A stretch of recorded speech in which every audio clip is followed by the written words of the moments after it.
ಈ ಪ್ರಪಂಚದಲ್ಲಿ ಯಾವ ಸಿನಿಮಾ ನೋಡಿದರೂ ತಂದೆಗಿಂತ ದೊಡ್ಡ ಹೀರೋ ಕಾಣುವುದಿಲ್ಲ. ಎಷ್ಟೇ ದೇವಸ್ಥಾನವನ್ನು ಸುತ್ತಿದರೂ ತಾಯಿಗಿಂತ ದೊಡ್ಡ ದೇವರು ಸಿಗುವುದಿಲ್ಲ. ತಂದೆ ತಾಯಿಯನ್ನು ಪೂಜಿಸದವರು ಎಂತಹ ಪೂಜೆ ಮಾಡಿದರೂ ಅದು ವ್ಯರ್ಥ. ಸಹಾಯವನ್ನು ಮಾಡು, ನಿರೀಕ್ಷಿಸಬೇಡ. ಮಾತನಾಡು, ಮಾತಿನಲ್ಲೇ ಯಾರನ್ನೂ ಮೋಡಿ ಮಾಡಬೇಡ. ಪ್ರೀತಿಸು, ನಟನೆ ಮಾಡಬೇಡ. ನಂಬಿಸು, ನಂಬಿಕೆ ದ್ರೋಹ ಮಾಡಬೇಡ. ನಿಯತ್ತಿನಿಂದ ಜೀವಿಸು, ನಿನ್ನನ್ನು ನಂಬಿದವರನ್ನು ಮೋಸ ಮಾಡಬೇಡ. ಜೀವನದಲ್ಲಿ ದೊಡ್ಡದಾಗಿ ಏನು ಸಾಧನೆ ಮಾಡಿದೆ ಎಂದು ಕೇಳಿದರೆ ಗರ್ವದಿಂದ ಹೇಳಬೇಕು, ನಾನು ನಂಬಿದವರು ನನಗೆ ಮೋಸ ಮಾಡಿದರು, ನನ್ನನ್ನು ನಂಬಿದವರಿಗೆ ನಾನು ಯಾವತ್ತೂ ಮೋಸ ಮಾಡಿಲ್ಲ ಎಂದು. ಒಬ್ಬರನ್ನು ಮೋಸ ಮಾಡಿ ಬದುಕಬೇಕು ಎನ್ನುವವರು ಯಾವತ್ತೂ ಒಳ್ಳೆಯವರಾಗಲು ಸಾಧ್ಯವಿಲ್ಲ. ನಿನ್ನಲ್ಲಿನ ತಪ್ಪು ಹುಡುಕಿ ಮಾತನಾಡಿದಾಗ ಮೌನವಾಗಿರುವುದು, ನಿನಗೆ ಬೈದರೆ ಕೋಪ ಮಾಡಿಕೊಳ್ಳದೇ ಇರುವುದು, ಹೊಗಳಿದಾಗ ಅಹಂಕಾರ ಪಡದೇ ಇರುವುದನ್ನು ಕಲಿ. ನೀನು ಕಲಿತಿರುವ ಸಂಸ್ಕಾರ ನಿನ್ನನ್ನು ಯಾವತ್ತೂ ಮೇಲೆತ್ತುತ್ತದೆ ಹೊರತು ಕೆಳಗಡೆ ಬೀಳುವುದಕ್ಕೆ ಬಿಡುವುದಿಲ್ಲ. ಕಷ್ಟಪಡಬೇಕಾದರೂ ಈ ಕ್ಷಣವೇ, ಸುಖ ಪಡಬೇಕಾದರೂ ಈ ಕ್ಷಣವೇ, ಸಂತೋಷ ಪಡಬೇಕಾದರೂ ಈ ಕ್ಷಣವೇ, ಬದುಕಬೇಕಾದರೂ ಈ ಕ್ಷಣವೇ, ಬದುಕಿಸಬೇಕಾದರೂ ಈ ಕ್ಷಣವೇ. ಏಕೆಂದರೆ ಕಾಲ ನಮ್ಮದಲ್ಲ, ನಾಳೆ ಏನು ನಡೆಯುತ್ತದೋ ನಿನಗೆ ತಿಳಿಯದು. ಆದ್ದರಿಂದ ಈ ಕ್ಷಣ ನಿನ್ನದು. ಯುವಕರಿಗೆ ಬೇಕಾಗಿರುವುದು ಸೋಮಾರಿತನವಲ್ಲ, ಕೆಲಸ ಮಾಡುವುದು. ನಿನ್ನ ಭವಿಷ್ಯದ ಬಗ್ಗೆ ಈ ಕ್ಷಣ ಆಲೋಚನೆ ಮಾಡು. ನಿನ್ನ ಸ್ವಂತ ಶಕ್ತಿಯನ್ನು ಉಪಯೋಗಿಸು.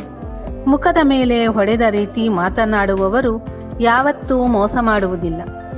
ಭಯಪಡುತ್ತಾ ಮಾತನಾಡುವವರೇ ಮನಸ್ಸಿನಲ್ಲಿ ಅಸೂಯೆ ತುಂಬಿಕೊಂಡಿರುತ್ತಾರೆ.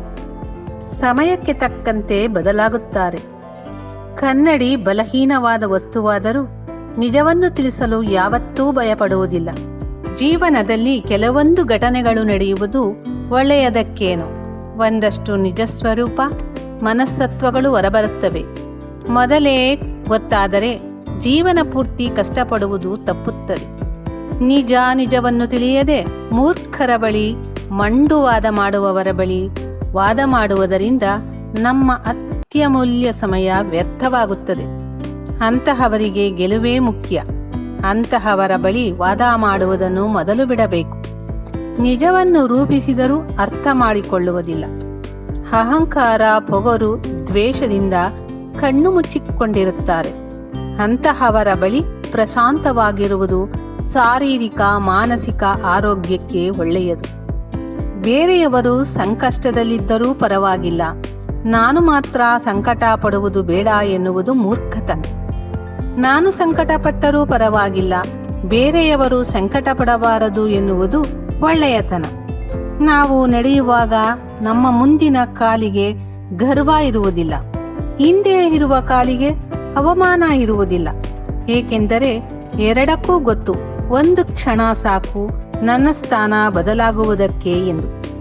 ಯಾವ ವಸ್ತುವಾದರೂ ಯಾವ ಬಂಧವಾದರೂ 2 ಸಲ ಮಾತ್ರ ಅಂದವಾಗಿ ಕಾಣಿಸುತ್ತದೆ. ಮೊದಲು ಸಿಕ್ಕಿದಾಗ, ಎರಡನೆಯದು ಕಳೆದುಕೊಂಡಾಗ. ಏಕೆಂದರೆ ಇರುವಾಗ ಅದರ ಬೆಲೆ ತಿಳಿಯುವುದಿಲ್ಲ, ಕಳೆದುಕೊಂಡಾಗ ಎಷ್ಟೇ ಹಾರಾಟ ಮಾಡಿದರೂ ಸಿಗುವುದಿಲ್ಲ. 10 ಜನದ ಮಧ್ಯೆ ಇರುವಾಗ ಪಟ್ಟ ಕಷ್ಟವನ್ನು ಮರೆತು ಬಿಡು. 4 ಜನರ ಜೊತೆ ಇರುವಾಗ ನಗುವುದನ್ನು ಕಲಿಯಬೇಕು. ಕಷ್ಟದಲ್ಲಿರುವವರ ಕಣ್ಣೀರನ್ನು ಒರೆಸು. ಮಾಡುವ ಕೆಲಸ ತಪ್ಪು ಎಂದು ಗೊತ್ತಾದರೆ ತಕ್ಷಣ ನಿನ್ನನ್ನು ನೀನು ಬದಲಾಯಿಸಿಕೊ. ಹಿಂದೆ ಆದ ಘಟನೆಗಳನ್ನು ಮರೆತು ಹೋಗು. ಮುಂದೆ ಇರುವ ಗುರಿಯನ್ನು ತಲುಪು. ಮನುಷ್ಯನ ಜೀವನ ಎನ್ನುವುದು ಒಂದು ಯುದ್ಧದಂತೆ. ಬೆಳಗುತ್ತಿರುವವರಿಗೂ ದೀಪ ನಮಗೆ ಕಾಣಿಸುತ್ತದೆ. ನಿಜ ಏನೆಂದರೆ 4 ಜನಕ್ಕೆ ನಾವು ದೀಪದ ತರವೇ ಕಾಣುತ್ತೇವೆ. ಒಳ್ಳೆಯತನ ದೀಪದಂತೆ, ಅದು ನಮ್ಮ ಬಳಿ ಇರುವವರಿಗೆ ನಮ್ಮನ್ನು ಯಾರಾದರೂ ಗುರುತಿಸುವುದು. ಮನುಷ್ಯ ಯಾವತ್ತೂ ಖಾಲಿಯಾಗಿ ಇರಬಾರದು. ಯಾವುದಾದರೂ ಒಂದು ಕೆಲಸದಲ್ಲಿ ತೊಡಗಿಸಿಕೊಳ್ಳಬೇಕು. ಆ ರೀತಿ ಇದ್ದರೇನೇ ಕೆಲಸಕ್ಕೆ ಬಾರದ ಆಲೋಚನೆಗಳು ಮನಸ್ಸಿಗೆ ಬಂದು ಮನುಷ್ಯನನ್ನು ಅಜ್ಞಾನಿಯಾಗಿ ಮಾಡುತ್ತದೆ. ಸಮಾಜದಲ್ಲಿ ನೀತಿವಂತರಾಗಿ ಇರುವವರಿಗಿಂತ ಅನೀತಿವಂತರಾಗಿ ನಟನೆ ಮಾಡುವವರೇ ದೊಡ್ಡ ಮನುಷ್ಯರಾಗಿರುತ್ತಾರೆ. ನಟನೆ ಮಾಡುವವರು ಇರುವವರಿಗೂ ನೀತಿವಂತರಾಗಿರುವವರು ಓಡಿ ಹೋಗುತ್ತಲೇ ಇರುತ್ತಾರೆ. ನಾನೇ ದೊಡ್ಡವನು ಎನ್ನುವ ಅಹಂಕಾರ ಮತ್ತು ಅರ್ಥವಿಲ್ಲದ್ದು. ಅಹಂಕಾರ ತಲೆಗೆ ಹತ್ತಿದರೆ ಒಂದು ಸಾರಿ ಸ್ಮಶಾನವನ್ನು ಹೋಗಿ ನೋಡು. ಅಲ್ಲಿ ನಿನಗಿಂತ ದೊಡ್ಡವರು ಮಣ್ಣಲ್ಲಿ ಮಣ್ಣಾಗಿದ್ದಾರೆ. ಯಾರೋ ಏನೋ ಅಂದರು ಅಂತ ನಮಗೆ ಇಷ್ಟವಾದವರನ್ನು ಬಿಟ್ಟು ಬಿಡುವುದು ಬಹಳ ತಪ್ಪು. ಒಳ್ಳೆಯದು ಕೆಟ್ಟದ್ದು ಎಂದು ತಿಳಿದುಕೊಳ್ಳುವುದು ನಿನ್ನ ನಿರ್ಣಯಕ್ಕೆ ಹೊರತು ಬೇರೆಯವರ ನಿರ್ಣಯವಾಗಿರಬಾರದು. ಏನೇ ನಡೆದರೂ ಅದಕ್ಕೆ ಒಂದು ಕಾರಣವಿರುತ್ತದೆ. ಆ ರೀತಿ ಏಕೆ ನಡೆಯಿತು ಎಂದು ಆಗ ತಿಳಿಯುವುದಿಲ್ಲ. ಆದರೆ ಸಮಯ ಬಂದರೆ ತಪ್ಪದೇ ತಿಳಿಯುತ್ತದೆ. ಎಲ್ಲದಕ್ಕೂ ಕಾಲವೇ ಸಮಾಧಾನವನ್ನು ತಿಳಿಸುತ್ತದೆ. ಎರಡು ವಿಷಯಗಳು ನೀನು ಯಾರು ಎಂದು ತಿಳಿಸುತ್ತದೆ. ನಿನ್ನ ಬಳಿ ಏನೂ ಇಲ್ಲದೆ ಇರುವಾಗ, ನಿನ್ನ ಬಳಿ ಎಲ್ಲವೂ ಇರುವಾಗ. ಎಂತಹ ಕಷ್ಟ ಬಂದರೂ ನಿನ್ನ ಸಮಸ್ಯೆಯನ್ನು ಯಾರ ಬಳಿಯೂ ಹೇಳಿಕೊಳ್ಳಬೇಡ. ಈ ಲೋಕ ಎಂತಹ ವಿಚಿತ್ರವೆಂದರೆ ಬಂದಿರುವ ಕಷ್ಟಗಳೂ ಸಹ 10 ರೀತಿಯ ತಪ್ಪು ಮಾಡುವ ಕಷ್ಟಗಳೇ. ಒಬ್ಬರು ನಿನಗೆ ಕೆಟ್ಟದ್ದು ಮಾಡಿದರು ಎಂದು ಅವರಿಗೆ ನೀನು ಕೆಟ್ಟದ್ದು ಮಾಡುವ ಅವಸರ ಬೇಡ.